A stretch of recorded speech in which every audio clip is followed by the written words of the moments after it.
Good Friday morning, everyone. Welcome to First Things First. That guy is gone. We are not. We are right here. Jenna Wolfe, Nick Wright, Brandon Marshall.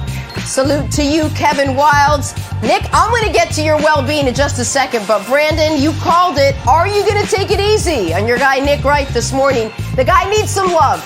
He needs some love today. Jenna, he needs a lot of love. Look, when your brother is hurting and he's down, you don't ever turn to your brother and say, I told you so. You never say that. I told you so, buddy. I told you. Jenna, I don't know if you guys can see because it's far away, but right there on my lapel is Tweety Bird. And you know why? We're on to Space Jam, America. Get revenge in Space Jam in a couple months. Ain't nothing to worry about here. Monstar's up next. Okay. Let's do it. That's how you know we got some problems. That's how you know right there, America. All right, we got to dive into this, though, Nick, before Tweety Bird. Lakers faced an elimination last night against the Suns, and, well, you know it. This wasn't pretty. Lakers had no answer for Devin Booker, who put on a 47-point performance last night to help the Suns win, to help them move on, and to send the King packing the first-round exit ever for LeBron. Remember, he was a perfect 14-0 in round one, but he couldn't fix all the problems that ailed the Lakers this season. What was the big problem? Brandon called it.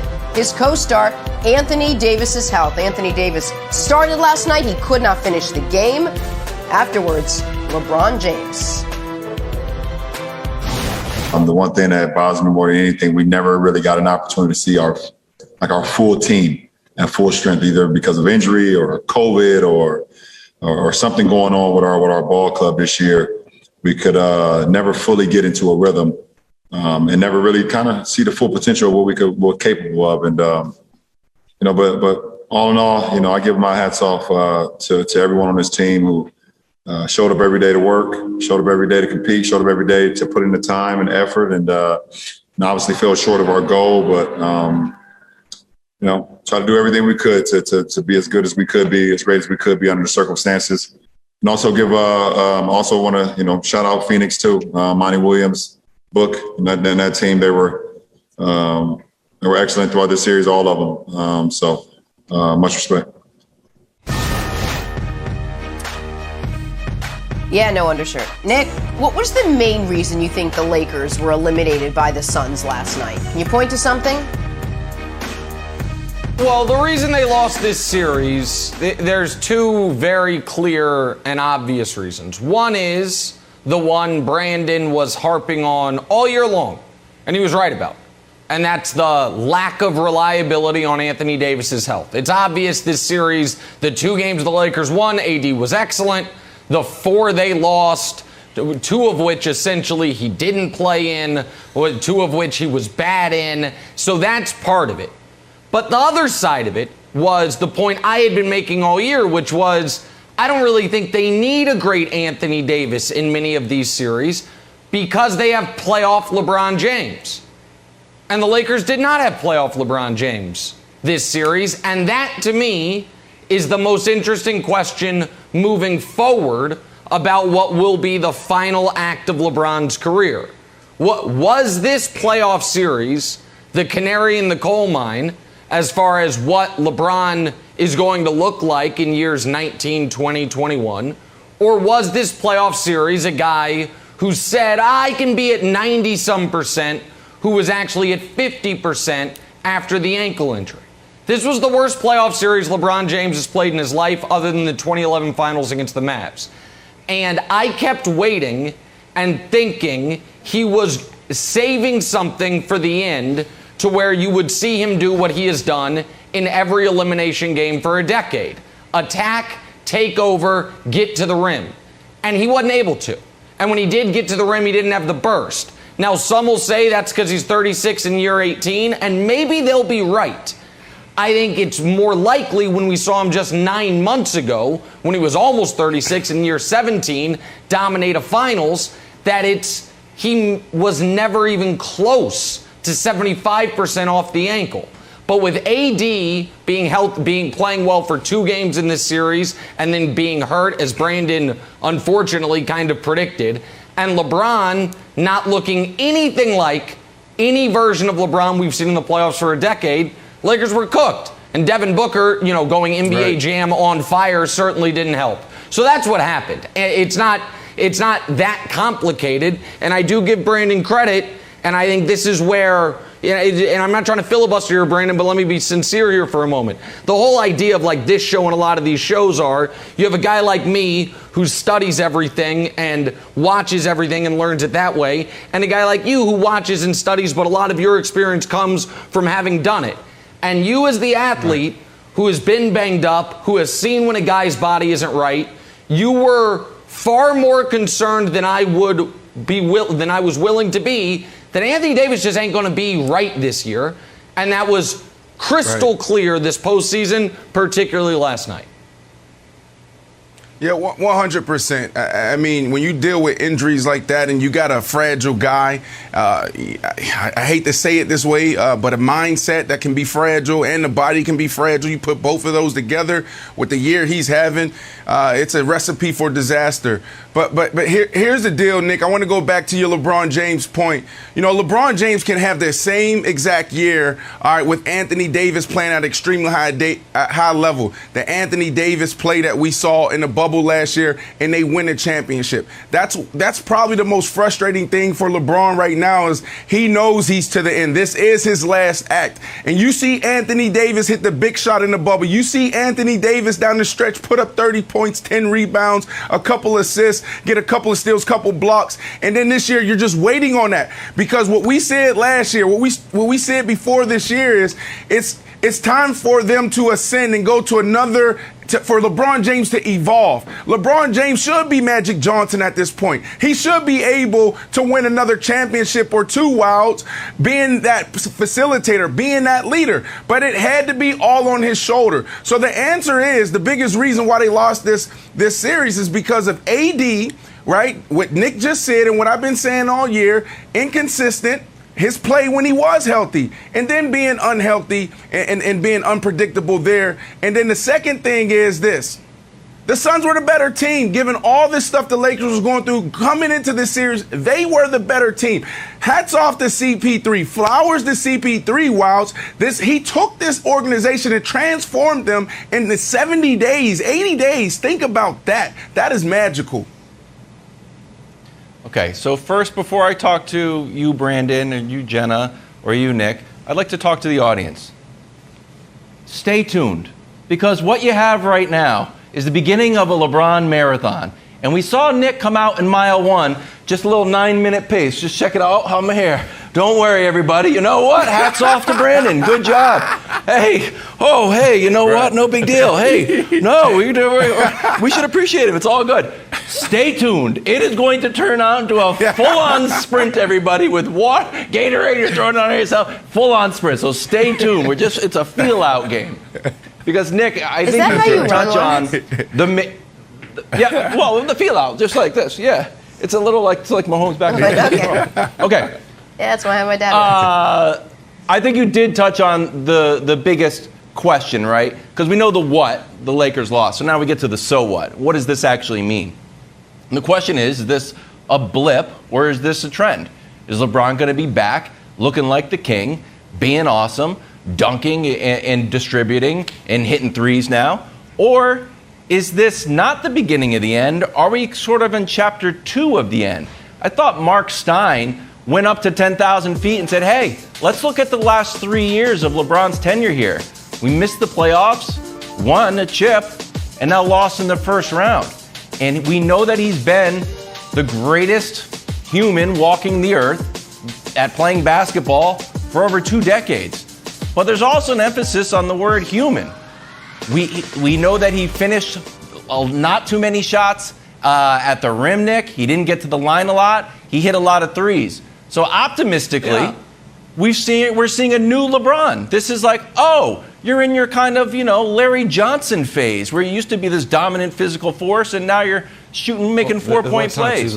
Pessimistically, well, I call Larry Johnson because you guys took an L too, so it's like a nice combo. Yeah, okay. All right. Yeah. But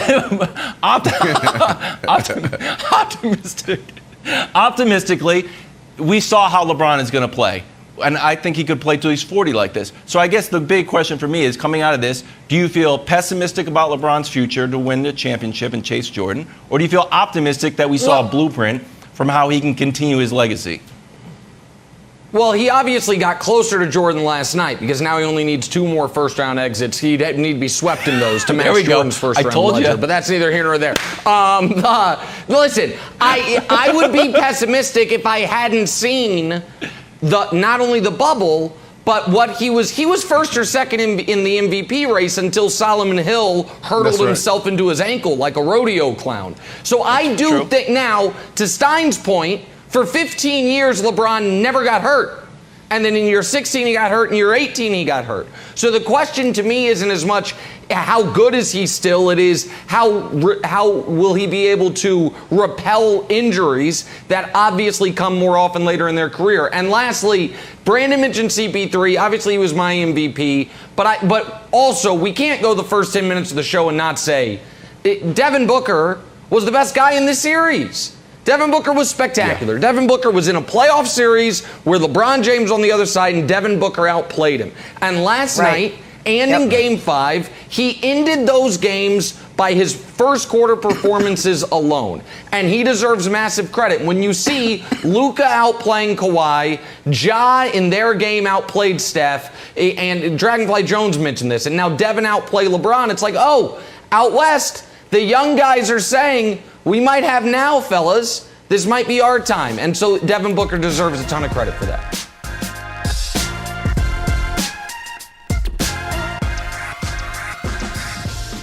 Dame and the Blazers got eliminated by the Nuggets last night in Game 6. Dame Lillard posting a Nipsey Hussle lyric on IG after the game said, quote, "How long should I stay dedicated? How long till opportunity meets preparation?" We discussed whether that was a haiku this morning. Brandon, Dame's IG post was blank. Finally facing reality, Jenna.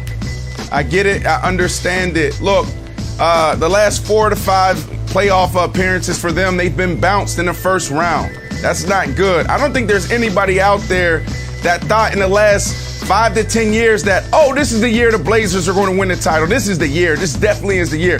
Now, Dame is phenomenal. We all know that. But everybody knows that, man, he may just be a little too loyal. Now, he's gained a lot of respect around the league, around, the sports world. But it's time for him to face the reality and see what can be waiting for him on the other side. Now, when I was playing ball, I was similar to this, because he also went on to say, when will opportunity meet preparation? So that told me a lot about who he is and what he's thinking about. It's like, look, if I just put my head down and work, I can potentially break through. But the reality is, man, in the NBA, you need 2-3 guys beside you that can get it done each and every night. And unfortunately, it's just you that you can count on. So he's facing reality, Nick. Yeah, listen, this is unfortunately ominous for the Blazers because Dame I don't think it was about Game 6. Listen, if we're being fair, the Blazers blew Game 6. They had a 14-point lead late into the third quarter, and never in the history of basketball has a team been so reliant on such a decidedly average-ish player as they are on Yusuf Nurkic. Never seen anything like it in my life. It's like, well, if Nurkic is out of the game, we just have no chance. Like, okay, well, that means your roster's not that good. But he could have posted this IG after Game 5. It's what we talked about. When you have the type of game he had in Game 5 and you lose, it makes you question everything. And so if you're a Blazers fan, I don't think Dame's going to pull a James Harden as far as the way Harden went about things. That's not who he's ever been. But I do think you have to be concerned that James Harden is going to go to Neil O'Shea or whomever replaces him if he's gone and says, man, I don't know if this will work here. And so it sucks, but it looks like that train's coming down the tracks, Wilds. Okay, I've got 2 emotional answers. I'll first start with this rap lyric. You got Nipsey Hussle. I'll give you Dipset. Welcome to New York City. Welcome to New York City. I won't do the whole thing. Cam comes on. So, come on down to New York. Well, you saw the Garden rocking. You know that New York is on the wave. Oh, there's Dipset. You can do a remix with Dipset. Dips are back. Or, here's a way for you to go. Because I think, and Nick, I want to ask you this question. We know that Dame is so loyal. I don't think he wants to, scorn Portland when he's built a lot of his reputation and career earnestly by, loving Portland and staying there. Yeah. What if he said, you know what? I want to go home. I want to go to the Bay. I want to play with the Warriors. I feel like that's an okay thing that everybody in the NBA, a loyal guy makes it happen. They send Wiseman, they send their picks, and all of a sudden you've got three monster shooters on that squad. You want to? No. There's only one way it doesn't scorn Portland, is if they get a real return. And if you're Dame and you want to extend this, what about playing with Zion? They got all those picks. They got Brandon Ingram, who you can theoretically build around. That's something. Golden State won't work. But New Orleans could if Dame believes Zion is going to be a super duper star. So that maybe would work. Then Knicks, what are they going to trade? What are they going to trade? Tell your boy LeBron James to make something happen, man. He's in the general manager season now. He just got bounced for the playoffs. Yeah, figure it. No. Keep AD. Put him on ice for the summer. Well, then they can't make it happen. Can't make it happen. LeBron back to LA. Star last night, Devin Booker balling. We'll take him in Finished Brooklyn. with 47 in the Game 6 closeout win over the Lakers. You have too many jerseys already, Brandon, from Brooklyn. Then after the game, LeBron signed, speaking of jerseys, LeBron signed a jersey for the young That was superstar. good, Jenna. That was good. In the Suns series with the Nuggets. You can only wear 5 at any given time. You want 6. Brandon, Booker's performance last night was blank. It was water. I mean, it was amazing from the start. You had Crowder come out, knock down a couple threes. He hit a 3. You saw it in his eyes. I mean, I don't even know if he ever touched the rim. It felt like I was watching my cousins play NBA Jam. Remember that game back in the day where they say he's heating up, but then he's on fire.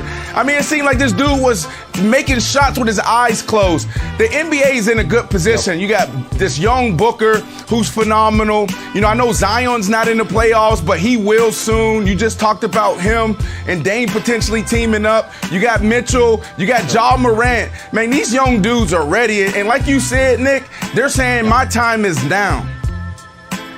That's right. I mean, this is how stars are made. Guess what? Guess what Devin Booker, if he didn't already know it, learned yesterday? 47 in a playoff elimination game is worth about 5 70-point regular season performances for a bad team.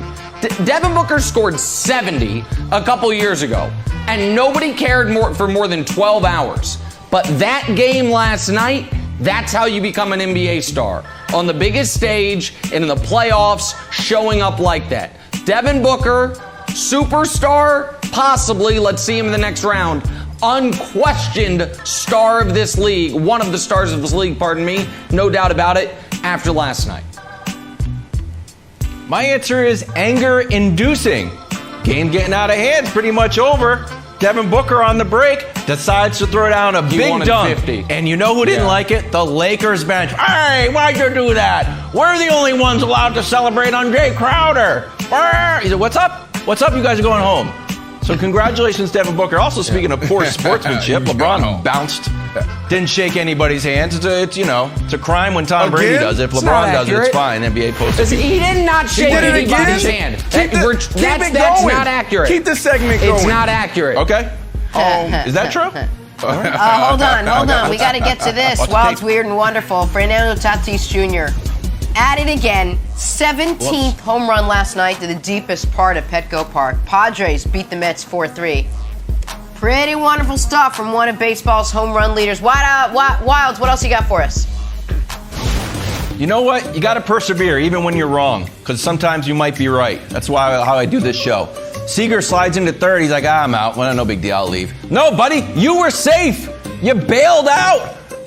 He ends up being called safe because it's such an egregious error. But hey, never leave the base. Make them drag you off it. That's the new rule. And then moving on to the wonderful. This didn't happen yesterday. It happened the other day. Joe Kelly, national treasure. playing paper, rock, scissors Oh, I with a love fan. this. We've had so many horrible fan moments, but this is one of the fantastic ones. Great job by Joe Kelly. Great job by the Dodgers. And that's awesome. Who calls the it weird and paper, wonderful rock, from scissors? the national pastime. You weirdo. What I call and it? What I do you sent call you it? this video, Rock, and now rock, I wish paper, I didn't. Dude, I'm on 45 minutes sleep. And now Always I wish I rock, did. paper, Some scissors. slack. Hey, let's talk some Lakers. I'm angry. They're gone, bounced. Was it a mistake, guys, for the Lakers to play we an know, injured Jenna. Anthony Davis last night? I know. I'm just reminding Yes. you in case Spoiler you forgot. alert. Yes. Your nightmare It was to a be mistake. discussed again next. First thing. 5 minutes Like the me guy lasted. sending Come on. Wilds that cool video. Back to our top story this morning. Lakers on the brink of elimination facing the Phoenix Suns. Anthony Davis back in the lineup.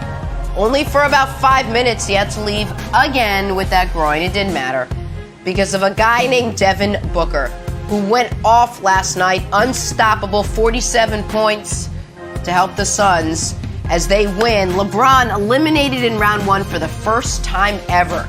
Here was Anthony Davis after the loss. Just wanted to be out there for the team.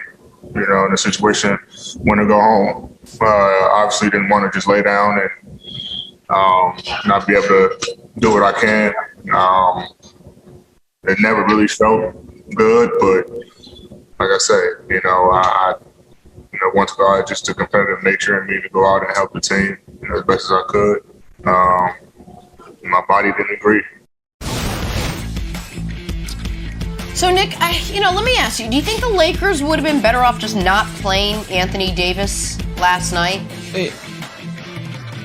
This is one of the most remarkable and indefensible things I've seen a team medical staff do in professional sports. Let me be clear here. I'm not arguing that if Anthony Davis had just been ruled out, the Lakers would have won. We don't know. I do know that they lost the game in the first quarter. The rest of the game, they played actually quite well. They won the remaining quarters, and That's right. the first quarter, though, they got absolutely crushed. I mean, Booker was unstoppable. The Lakers had their worst defensive quarter and their worst offensive quarter simultaneously in their biggest quarter of the season, and the game was essentially over from there. But, Brandon, you and I Right. sent almost an identical tweet at the same time without talking to each other, which was... Right. You and I both said 90 seconds into the game, he's not going to make it out of the quarter. You could see it immediately. And as a guy who's gone through, game time decisions, albeit a different sport, pregame warm-ups, how on earth could the team doctors have watched him move and said, you can play? It was clear to everyone. Right. Grant Hill on the broadcast, Harlan, though I'm sure it was clear to the Suns. This guy can't move. He's grabbing his groin every time up and down the court. He's ginger. How does a guy like that get cleared to play? Right. I mean, that's a tough decision. And you got to also see the player's side. I go back to my Miami Dolphins days, Nick, playing against the Chicago Bears Thursday night football. I go across the middle on a 20-yard in cut. You got Lance Briggs coming to take my head off. I catch the ball in midair, spin while I'm in the air, and I come down, similar to what AD did, and my legs are just flared open, and I snap my hamstring, right? So then I'm out there, and they say, Brandon, it's going to be 4 to 6 weeks. I said, Coach, do not scratch me. Just give me until game time to make the decision. So anyways, we had that Thursday night game, so we had a 10-day resting period. So 10 days passed. I'm on the field trying to warm up. Coach Sperano's out there watching. He said, no, you're not good enough. He sat me down. I said, Coach, what are you talking about? We need this game. And he said, no, you're not good enough. As a player, I wanted to play. So I respect AD for that. One of the hardest things to play through as a player is any type of muscle strain. Like any movement, it can go like that. It can go from a mild to a grade 1, from a grade 1, Nick, to a grade 2, from a grade 2 to potentially needing surgery. So this was a big deal and possibly the worst decision Frank Vogel made all year. Now, AD went out there. Yes, you saw it from the beginning. He goes up, get a rebound. He's trying to guard Book, come down on one leg. He's hopping. What are you doing? Take him out. Why did he have to take himself out? You saw the Suns game plan against him, scheme. You saw CP3 go up to the top. Okay, let's get AD on me. He tried to make a move. Book made a move, and that's probably what sent him out of the game is when Book took him to the basket. Book didn't finish, but AD, you saw that he was hurt. So Wilds, I want to run a theory by you because this is going to sound conspiratorial, but I think it's actually the most logical conclusion here. So Charles Barkley called Anthony Davis street clothes, right? And there was a lot of commentary about Anthony Davis being soft. And I think Anthony Davis knew he could not go. And listen, I haven't talked to Anthony, obviously. I haven't talked to anybody close to him. This is just a theory. I think he knew he couldn't go, and he almost put himself out there so the world could see he couldn't go. Because if he had just not played, there would be some questions this morning. Should Anthony Davis have gutted through it? If they had lost and he had just not played the whole game, people be questioning him. Instead, at halftime, Barkley, who had been eviscerating him the 2 nights before, crushed the Lakers medical staff. Said they need new doctors. How do you put that kid out there? Like, totally was on his side. And so I think AD was like trying to show the world, I'm hurt at the end. But I don't know how you let a guy do that. Obviously, when it's a must-win game and the game got away from the first quarter. But I think that's what happened. I think he wanted everyone to see how hurt he was because he was taking so much flack about it. I think the roots of this decision are pretty deep because if you look at Anthony Davis, he's NCAA champion, he's an NBA champion, but the one thing that people hit him on is that he's injury plagued. So I think he's like, you know what? Let me try to do it. Let me try to put everyone's doubt aside. Maybe, I think he was more optimistic. I don't think he went out there to just go and sit down.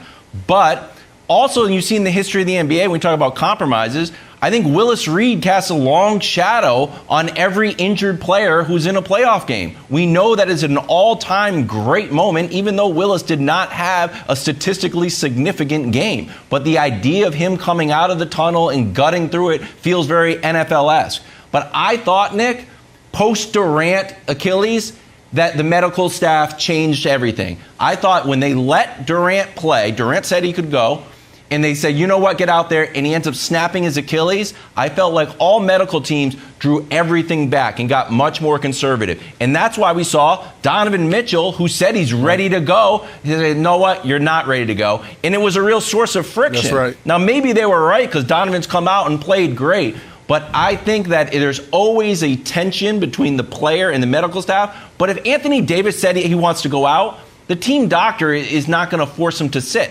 because then we would be killing the medical staff. Like the player knows his own body. So if there's a dangerous compromise, Brandon, especially, and this is what I got very nervous about. I don't want to wish it into existence. Right. But when there's Achilles stuff, that's the one time you'd be like, no. Remember we were talking about Achilles? Sit down. We're not. You have to sit. It's too dangerous. Anthony Davis. Yep. Yeah, well, here's the deal. Let's go back to KD. You brought up KD.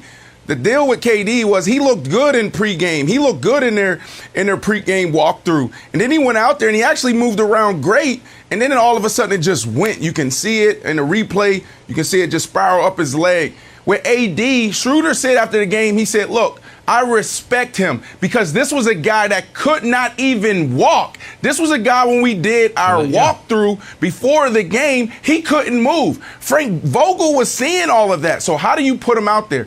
And here's the deal. Like, it could be a good moment for AD because I do think that, you know, as a player, there's some injuries you just got to deal with. It's inevitable. We all get injured. But there's some guys that can't push through. They got to learn how to push through. So this was good for AD to do that. But at the end of the day, it hurt your team because you went down 36-14 in the first quarter, like Nick said, Jenna. Yeah. And then all of a sudden, quarter 2, quarter 3, quarter 4, you even won the quarter or tied it. So you really lost that first quarter. And you saw AD. Everybody's sitting around watching AD. Is he okay? You can't put that in your teammate's head. So that was a bad move by Frank Vogel. Also losing anyways. For the record. All right, we got much more on that decision by the Lakers and what happened last night still to come. We got to hand out some medals, Nick. Your guy LeBron, in what ended up being his last game of the season, 29-9-7 in that loss to the Suns. So no medal for the Kang. But who did make your playoff podium? He didn't even make a medal? I gave it only to winners. Yes, I didn't give LeBron a medal. He didn't get it. He went playoff medalist for the playoffs. Bronze medal, Michael Porter Jr. He got this medal based on the first quarter alone. His final stat line's not that great, 26, 5, and 4. But he had 22 points and 6 threes in the first quarter. Remember this, 22 points and an NBA playoff record, 6 threes in the first quarter. Silver medal, Jokic, 36, 8, and 6. I said the Joker would average 35 a game against the Blazers. I was wrong. It was 33 a game. They have no answer for him whatsoever. The guy who used to be his teammate, Yusuf Nurkic, tried to guard him, did okay. No one else could. Joker was excellent all series. And now the gold medal, and here's why I said remember those numbers. Michael Porter Jr. gave you 22 points and 6 threes in the first quarter. 3 hours later, Devin Booker gave you 22 points and 6 threes in the first quarter. All of NBA history, no one had ever hit 6 threes in the first quarter of a playoff game. And then Michael Porter Jr. and Devin Booker did it on the same night within a couple hours of each other. Booker had a better rest of the game, obviously, 47 and 11, as he was the best player on the court. There are your medals. Devin Booker, by the way, he actually had, Booker actually had 45 points. That dunk at the end doesn't count. Right. Come on, Book. You know better than that. Don't do that. Don't do that. But he gets the gold medal. I'm confused. Why isn't LeBron James up here? Didn't you say the last 2 days that he's getting closer to Michael Jordan by getting bounced in the first round? So why wouldn't you put LeBron James up here for getting bounced in the first round? It's closer than a go. Well, if we had a podium for getting swept out of the first round of the playoffs, MJ is certainly up there. LeBron would be getting closer. They're getting closer, but not there yet. It's the first time. He's got to do it a few more times. All right, speaking of LeBron, how disappointed should he be after last night? We'll discuss next. Back here, first things first, talking Suns Lakers. So Lakers needed a win to stay alive, and they just couldn't get it. LeBron James leaving the court, skipped out on any handshakes. Just saying. Feeling the pain of his first ever first-round defeat. We got 13-year NBA vet and host of the Knuckleheads podcast, Quentin Richardson, here to break it all down. Q, good morning. So, what happened last night? What do you think was the biggest reason the Lakers lost this game to the Suns? Tell us, inform us. The biggest reason for me was Devin Booker. Devin Booker came out there, man on a mission, said, I'm not trying to go back to Phoenix and have a 7th game. He like you said, the 22 points and 6 3-pointers in the first quarter set the tone, and he was there to put them away. All right, well, Q, let me throw it right back at you. For me, quickly, it's AD. AD, the biggest reason. I've been saying it all year. Inconsistent, his play when he was healthy, and then the health concerns. Every time he touches the court, it feels like something's nagging, something's going on. And then the second thing is the Suns. The Suns, to me, were the better team. When you look at, the last 2 games, you had 8 and then you had CP3. They didn't even hit double digits, but then you saw the others. You saw, the bench step up and play big. Crowder played big last night. So for me, they were the more complete team when you look at what the Lakers was dealing with. LeBron James and the ankle coming in, and then AD, the inconsistency there. So I want to get your thoughts here with AD, because to me, there's a bigger conversation here. I don't know if I've ever seen a superstar in any sport, maybe outside of, golf and tennis, but team sports, football, NBA, WNBA. I've never seen a superstar. I don't remember seeing a superstar having a bad year. You can have a bad game. You can have a bad stretch. But a bad year, it seems like AD had a bad year and taking the injuries out. So give me your thoughts on AD and what he could potentially be dealing with. When I look at AD, I think for me, his biggest problem was his health. I think, when AD is healthy and he's really healthy and ready to go and ready to roll, there's not many people in the entire NBA that could do anything with him, man. I think this year the biggest thing was his health. I think, that quick turnaround from the bubble and them playing and winning the championship and playing the longest amount of time, them in the Heat, and then coming back and turning around that quickly, I think that really was detrimental to the Lakers. Like with LeBron, you never see LeBron get hurt. And I think, obviously with his age and that quick turnaround, we saw that happen. And I think Anthony Davis, suffered to the same results, man. He never really got straight healthy. He was always had something nagging him and things like that. And that could be tough for players sometimes. So you mentioned LeBron's injury, and to me that's the answer. The biggest reason the Lakers were eliminated by the Suns is the biggest advantage they had, the advantage that they had last year, more so than Anthony Davis playing well, is they had playoff LeBron James, and they didn't this year. Right. This was the worst playoff series LeBron has had in his entire career outside of the series against the Mavs, which was the lowest point of his entire career, where he got seemingly too far in his own head, and that is still to this day, a decade later, brought up as the biggest blemish on his resume. I think for LeBron, there's a few ways to look at it. Wilds, one is he's year 18, 60,000 minutes, playoffs and regular season, age 36, this is what happens. The other way to look at it is, this was not the type of injury that you're like, age did this to him. Soft tissue injury, couldn't recover from it. Yep. Solomon Hill hurtled into his ankle. I don't want to call it a freak injury, but it was that injury would have happened if Solomon Hill fell that way into any player in the league's leg. They all would have suffered some type of serious injury, some worse than others, but I don't think anybody comes away from it, just tightens up the laces, and is unscathed. So the question is LeBron James moving forward going to look more like the LeBron James from the playoffs from just 9 months ago, or the LeBron James from this series? Because if it's the LeBron James from this series, that is still a very good player, but can't be the best guy on a champion. Like, LeBron from this series is not good enough to be the best player on a champion. LeBron from 9 months ago obviously was. It's not speculation. We know it. So if you think this is what LeBron's going to be moving forward, then Anthony Davis must not only bounce back, but get even better than he was in the bubble. If you think LeBron is going to get back to where he was pre-ankle, then, no, I apologize. Then you just need Anthony Davis to not be hurt all the time. And so that's the deal for the Lakers right now. Hard thing to ask for. Yeah, so the bubble, I think, took a toll on everybody. It was 71 days off. Now the Heat are gone. The Lakers are gone.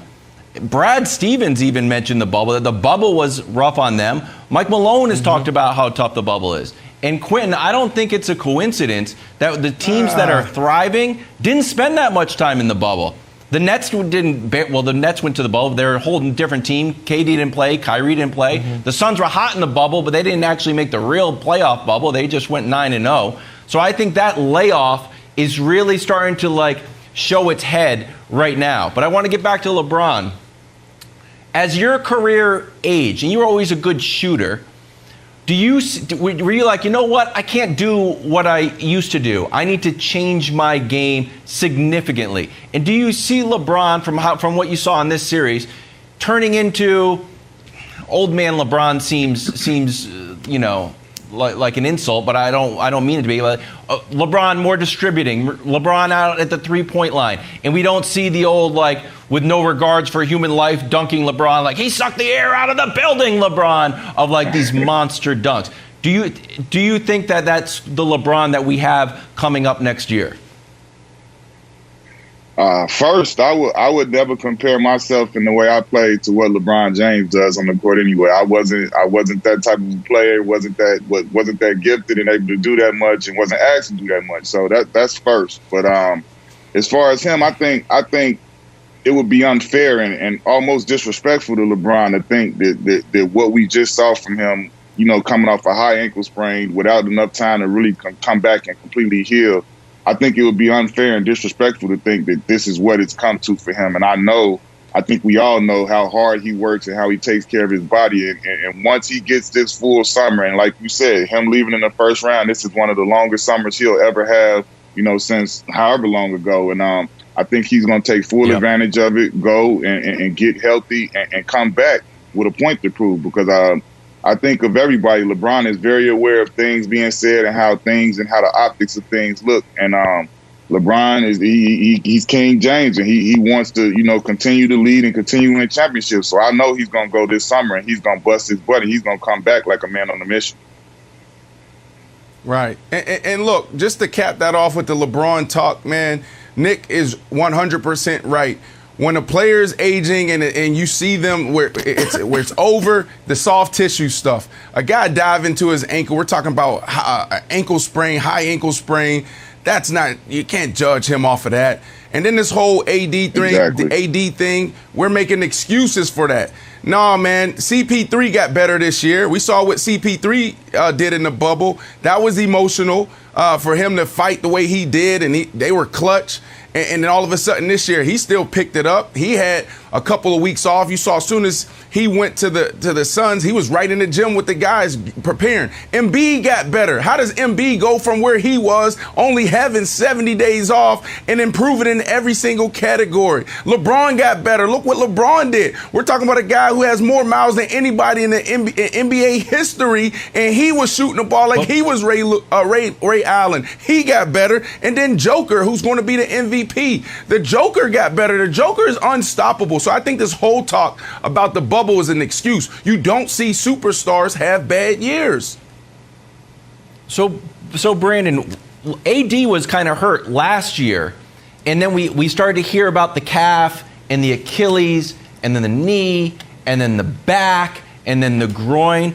Don't you think that those things are all connected with sort of like the foundation worry for him being the Achilles, especially after we saw so many guys, blow out their Achilles and miss the year? Don't you think that was in the back of his mind and kind of perhaps compensating for that led to these other injuries?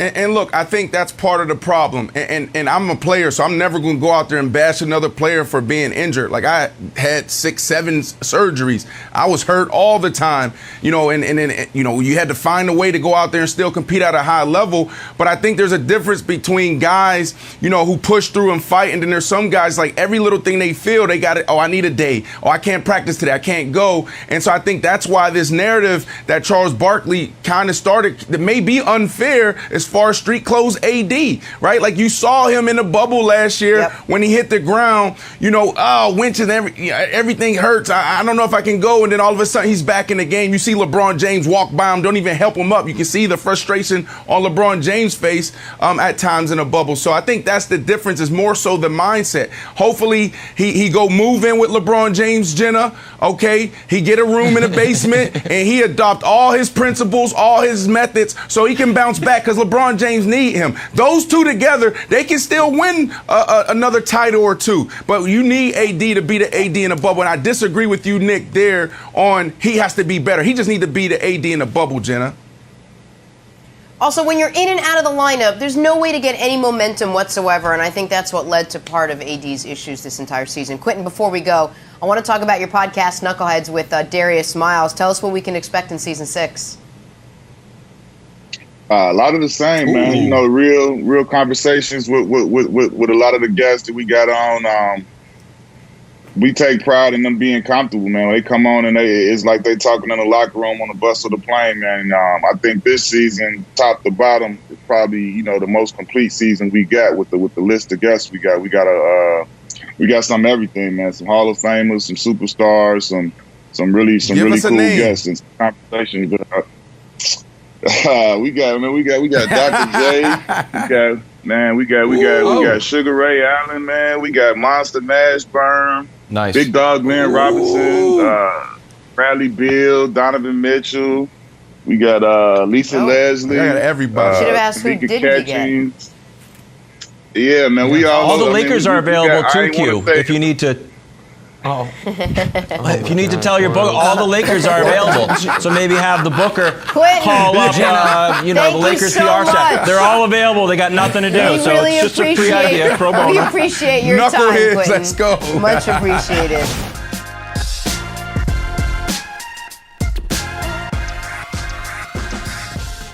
On Sunday, don't miss your chance to win $10,000 of Clint Boyer's money during the NASCAR Cup Series race from Sonoma. Download the Fox Bet Super 6 app. Answer 6 questions about stage 2 for your shot to win. It is cool, Brandon. Talking some Suns Lakers game 6 now. Those Wilds. Oh, Wilds. You know, I got a little cold. I'm having a hard time hearing. But you know what? Sounds good. Either way, it was cool. Devin Booker, lights out. He was cool. 47 points last night. Suns got the win. Lakers are eliminated. They are left wondering what went wrong just one season after winning the title in the bubble. Nick Wright, with the Lakers out, who do you think should be the favorite to come out of the West? So I'm conflicted here, Jenna, because I said before the Lakers-Suns series that I thought these were the 2 best teams in the West. The Lakers 1 and the Suns 2. And so one would think that I would say, okay, now the Lakers are out and the Suns beat them and beat them handily. The Suns should be the favorites. But I am concerned, unfortunately, about CP3's ability to make it through 2 more rounds. And it sure seemed like, this is a failure by the Lakers, that he was clearly not going to shoot threes. And he was clearly not 100%, and the Lakers didn't adjust their defense accordingly. They did kind of, but they should have been doubling off CP3 repeatedly in games 5 and 6, and they rarely did. So as much as I would love to see Chris Paul break through, I don't think he's going to be able to hold up for another 12 to 14 or so brutal playoff games. So I am going to go with the one team in the West that hasn't actually made round 2 yet, and I'm going to say the Mavs. I do think that year 2 in the playoffs, age 22, one-man show, Luka Doncic is going to do what LeBron did in that exact scenario nearly 15 years ago, where age 22, year 2 in the playoffs, no all-stars around him, just comes onto the scene and announces himself, I am the best player in the league. That's what LeBron did in 2007. I think that's what Luka is going to do over the next month. I think he is going to announce himself as, I am not one of the best players in the league. You should consider me the best player in the league, even at age 22. And I think the Mavs are going to come out of the West now, Jenna. And with that, we welcome in Antoine Walker. Antoine, good morning. I'm sure it was a late night for you as it was for all of us. Nick Wright's got the Dallas Mavericks now taking control of the West. What say you? Who do you think all the focus is on now? You also had the Lakers. I did have the Lakers. I thought they were going to be healthy enough to make a deep run. But right now it's got to be the Utah Jazz. They got a chip on their shoulder after being eliminated in the first round last year after being up 3-1 against Denver. Looking at how they played that first series against Memphis. Memphis is a tough young team, and they have all the pieces. They're fairly healthy. We don't know how serious Mike Conley injury is. He was playing great. So if he's healthy and able to shake this hamstring, this little mild hamstring he has, I'd like Utah to make a deep run. They're the best team defensively, I think, left in the playoffs. Rudy Gobert commands great attention and great in the post where he's able to score as well as be a defensive stopper. And Donovan Mitchell is coming into his own. If you watch the first round of that playoffs, 28 points a game, just the way he's been able to be aggressive after sitting out the first game, coming off injury, he's only getting better. People got to understand he missed the last 6 or 7 games going into the playoffs. So he's just now starting to get his legs up under him. I like they've got every position filled. They can go 10 deep, and they can shoot the 3-ball. One thing you got to know about the Utah Jazz, they shoot the 3-ball from just about every position. I like the Jazz. Well, nice. you go back to what you said. You mentioned defense, and someone told me that defense wins championships. And unfortunately, Lakers came into the playoffs with the #1 defense, and they got bounced in the first round. Yeah. So please miss me with all that defense stuff right now. Unfortunately, this question doesn't work for me, team. The producers, I need to talk to the producers because it doesn't work. You know, even if the Lakers won last night, my answer doesn't change. Go back to our show from November 24th. It hasn't changed since then. It's the Clippers. Are you doubling I know down? They're down 3-2. Oh, no. I'm doubling down. You know I am. You know I am. Please. Their season ends in 12 hours. Their season's, they're going to last one day longer than the Lakers. It goes to interrupt you. But if Brandon's going to say the Clippers, I want to amend my answer. I think the Lakers are coming out of the West. I'm amending it. Brandon, if you're sticking with the Clippers, then I'll stick with the Lakers. Because they got the same chance. Wild, no, get out of here. Beat it. Wiles, this is what's going to happen. You have Luka, who's sensational, and I love what Nick said. He can possibly, make a statement, say, yeah, consider me now as the best player in the NBA. But here's the deal. He's tired. He just had a phenomenal night. I don't think he's going to be able to do that again tonight. All right? So I see them going to Game 7, and I'm going to lean on the experience in Game 7 with Ty Lue, with Kawhi, this is no more playoff P. That's done. And you have playoff Rondo. So I'm going, taking it serious to Game 7, and I see them coming out of it. Okay. To support you, and I'm going to throw it to you, Nick. You know who's got a big I told you so medal right now? Ty Lue. He's why I told you. And the Clippers weren't going to play the Lakers in the first round, but they knew, but if you lose those 2 games, the theory was right. Let someone else knock the Lakers off. And then we can sort of ride to the championship. Now, maybe it hurt them. Maybe it put them in bad momentum and they ended up sort of losing a little bit of confidence. But I don't think any team is happier than the Clippers to see the Lakers go home. You got it wrong. Emotionally, why they're going to share the Clippers a vacation rental with them? What are you talking about? The Clippers could have been playing the Blazers. They could have been playing the Blazers. They were so afraid of the Lakers that they opted for Luka. Go ahead. Sorry. I know, but they know now. They see the path open for them. That's why they are emotional. We know that they are an emotional team, and no team in the West is happier than the Clippers. I think the Clippers, Antoine, could be happier than the Suns that the Lakers lost. I think the Clippers are overdue. Before we go to Antoine, because if you're just tuning in, I want America to know something. Wilds wore that ugly tie to troll me because he said it's Suns colors. All morning, he's been trying to get me amped up. All morning, he's been trying to get me angrier and angrier because he knows I'm in a frail mental state right now.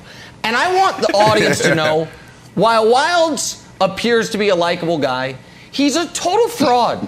Because when Antoine said the Jazz, Wilds was like, yes, finally, someone promoting the Jazz. Right. And Wilds yesterday on Twitter, I'm reading it now, in the take economy, there's no more undervalued take. And then it went on to talk about why the Jazz are going to win the West. And then he just, at the moment he could do it, just crumbled. You wanted to take the Jazz. You think it should be the Jazz. No. You're tweeting, if only someone on sports television would pick the Jazz. You're on sports television, you idiot. Pick the Jazz. Do it. You want to do it. Antoine did it. Okay, look. Just for the record. Just for the record. All right, I'll be with you. But there's 2 ways to make takes or picks.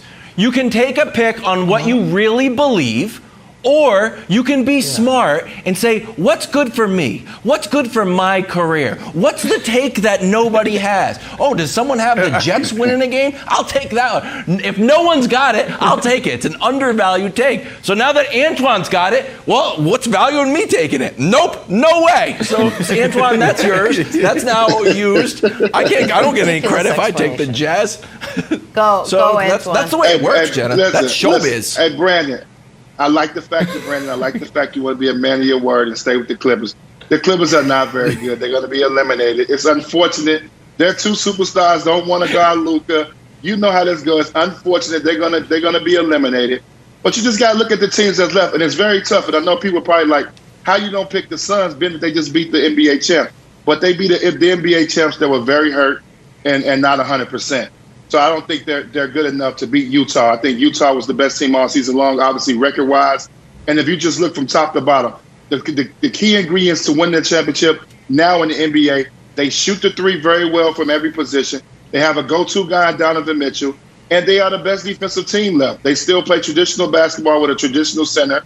and they're able to defend anybody in the league. So you still have to like the Utah Jazz to come out. And the only team that possibly could have beat the Utah Jazz in the 7-game series was probably the Lakers because of their size. They could implement that size on them. So Utah will come out the West right now. I think it opens up for them. And they're playing with a chip on their shoulder. I think they really are down. And I remember I said this. As the playoffs goes along, it's going to be more and more fans creep up in these arenas. Before it all said and done, we'll have sellout arenas, and that's going to benefit the Utah Jazz. I don't know if you guys ever been to Utah, but they got great fan support. Thankfully, and that place can be definite. Not planning to either, but I'll take your word for it.